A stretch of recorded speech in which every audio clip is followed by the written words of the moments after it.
In our increasingly perilous world, vital information can be a lifesaver. However, amidst the myriad tales and advice from special agents, crucial tips might get overlooked. Therefore, I've curated 10 essential survival pointers for modern-day scenarios that could very well save your life. Remember to share this video with friends. It might be the lifeline they need. Number 10. Surviving a swim. Swimming is fun, but it comes with many dangers, especially if you're not well informed. Some believe that if you hyperventilate, you can hold your breath for longer. While this is true, it's also dangerous because hyperventilating decreases the amount of CO2 in your blood. So, what you ask? Well, that CO2 is what tells your brain that you need to breathe. So, hyperventilating will indeed help you hold your breath longer. Unfortunately, there's risk. You'll hold your breath for longer than you should, causing you to pass out. This is called shallow water blackout and happens a lot. As well as heeding that advice, beware of the dangers of rip tides, which are strong currents that can pull you out to sea. Though your natural instincts tell you to battle against the tide and swim towards the shore, this is a fatal error. You're unlikely to beat the tide this way, and you'll get very exhausted very quickly. Instead, swim parallel to the shore. This way, you're not going directly against the tide. Most riptides aren't that wide, so by swimming parallel to it, you might swim out of it, allowing you to swim back to shore. Number 9.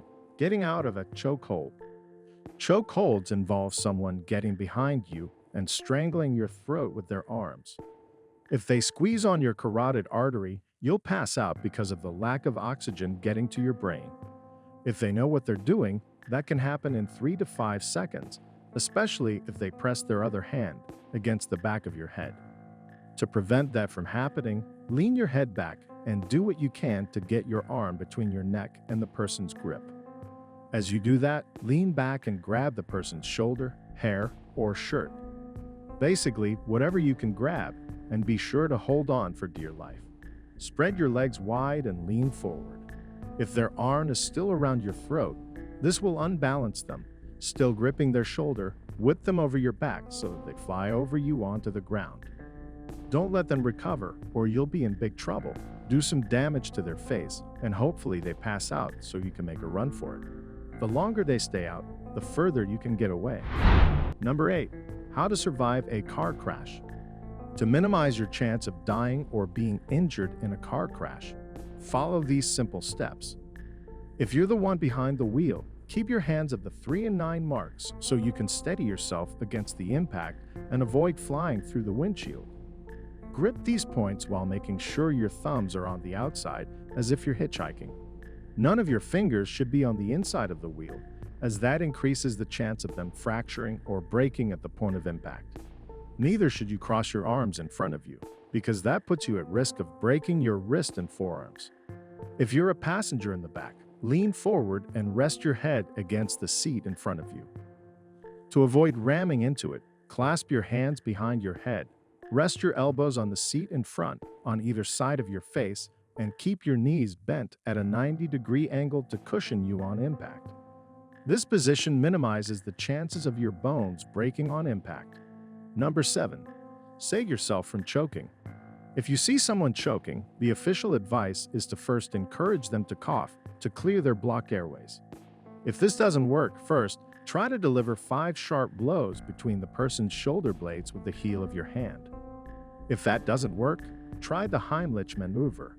You stand behind the victim, wrap your arms around them, and use your hands to pull their stomach in. This uses the power of the air in their lungs to expel whatever's in their throat. But what if you are the one who's choking and there's no one around fear? Not first. Of course, try to cough it out. If that doesn't work, make a fist with your strongest hand and place it on your abdomen about 2 inches above your belly button and beneath your rib cage. Be careful, you don't want to hurt your ribs. If you can feel them with your fist, you've positioned it too high or too far off center.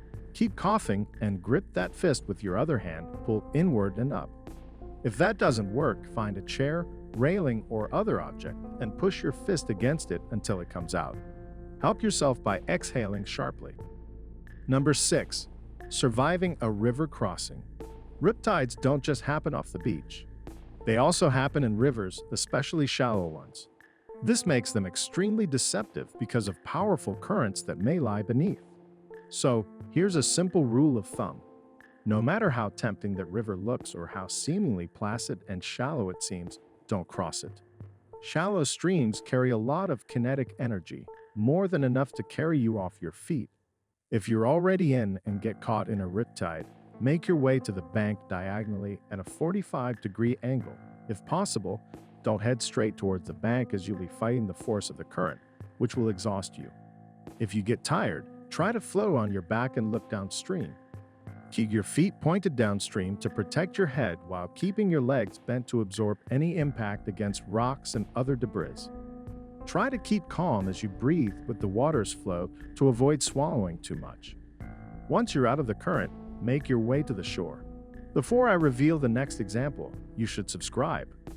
If you're enjoying the video, we upload amazing fact-filled list videos daily. Also, make sure to click that bell icon to stay updated, or you'll regret missing out on some amazing knowledge that could have filled your brain. Now let's get back to it. Number 5. If you're being tied up. Except for the kinky sort, most people who find themselves being tied up don't find it fun. Should you find yourself amongst them, keep your wits about you because you have a chance while you're being tied up. Press your thumbs together to create some space between your hands as you're being tied. This way, there will be some slack in the rope as they tie you up when your captors have left. Work with that slack to get free. If you're being tied against a chair, create space by inhaling deeply, but be subtle about it so your captors don't know. You can also try to arc your back and spread your legs to give yourself more slack around your torso, waist, and legs. If your hands are tied behind your back, get your legs through the loop of your arms so your hands are in front of you. That should make it easier to loosen the ropes since you can see what you're doing. And if your ankles are bound with duct tape stand, then squat to make a V shape with your legs so they snap off. Number 4. Surviving public places. Terrorists aren't interested in individuals so much as numbers. The more they can hurt or kill, the better they'll achieve their goal of spreading fear. So for optimal safety while traveling, avoid duty-free areas at airports. They're all in the unsecured parts of the building, and have you seen their ridiculous prices? It's simply not worth it. Worse, those are areas where most attacks happen because people flock there. If an attack happens, run, and if possible, hide. If you can get a fire extinguisher spray foam onto the floor, that will make it slippery and harder for them to chase you. You can also spray it into the air to create a fog you can hide in as you make your way to safety. If you do find a hiding place, shut off the lights and put your phone in silent mode to avoid calling attention to yourself. When the first batch of police arrive, they're not your friends.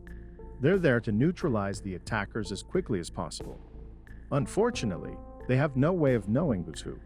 So when they find you, don't make any sudden moves, do exactly as they say, and keep your hands visible so they know you're unarmed.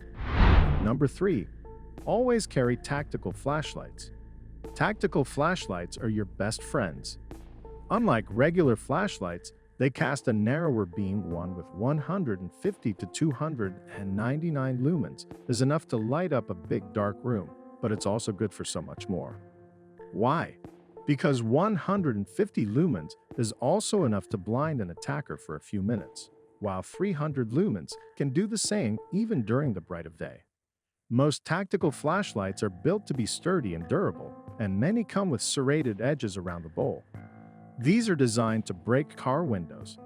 A handy tip in case you need to get out of a car in an emergency and can't get your door open, or you could use it to break one in case you forgot your keys. Christopher Falkenberg, a former Secret Service agent who now runs a security firm that services corporations, recommends lithium-operated flashlights. His reason: because they're smaller, lighter, last longer, and/or brighter even better. The Dreeted TSA lets you take them through their checkpoints with little to no hassle. Number 2. Barricading doors. In an emergency scenario, running for the exits is the best option, but if you can't do that, then lock yourself in a room. Unfortunately, doors don't always keep us safe as people can just kick them in, especially if they're made in China. So, for extra security, you'll need to barricade that door. One solution or wooden wedges that come with some doors, as they're used to keep it from shutting. Just stick them beneath the door and jam them in as hard as you can. Those wedges will push the door into its frame, making the door hard to break down from the other side. If you don't have wedges, try sticking a chair under the handle and support the door with as much heavy furniture as possible. You can also stick a mop or broom against the handle if it's an L grip type to prevent it from being turned. Just be sure to stick something on the other end to keep the mop or broom from sliding on the floor, or if the door has self-closing bars, use your belt to tie it up so it can't be opened. Hide behind furniture in case someone starts shooting in, and set any alarms off to alert people of the situation. This either buys you more time to barricade another door or to attack the intruder while they're busy waiting for your stuff. Number 1. Surviving being shot at. This one's tricky and will take a lot of different props unless you can actually outrun a bullet in a pinch. A hardcover book or a well-made clipboard could protect you from being fatally injured from a bullet, but it definitely won't stop all calibers. A solid desk or table turned on its side so you can hide behind it could do the trick, but not stuffed furniture like a chair or sofa. They're not enough to stop a bullet in its tracks. Heavy flower pots, assuming they're big enough to hide, you can work, but only if they're filled with enough soil to stop a bullet. Trash cans won't help, even those filled with trash, since they're too thin to stop bullets. If you have to hide behind a car, its thin metal body won't protect you. So, hide behind the front where the engine's located. That engine should stop a bullet. Don't hide at the rear where the trunk is unless it's stuffed with sturdy junk. Do you have any other survival tips you'd like to share? If so, let me know in the comments section down below. And thanks for watching.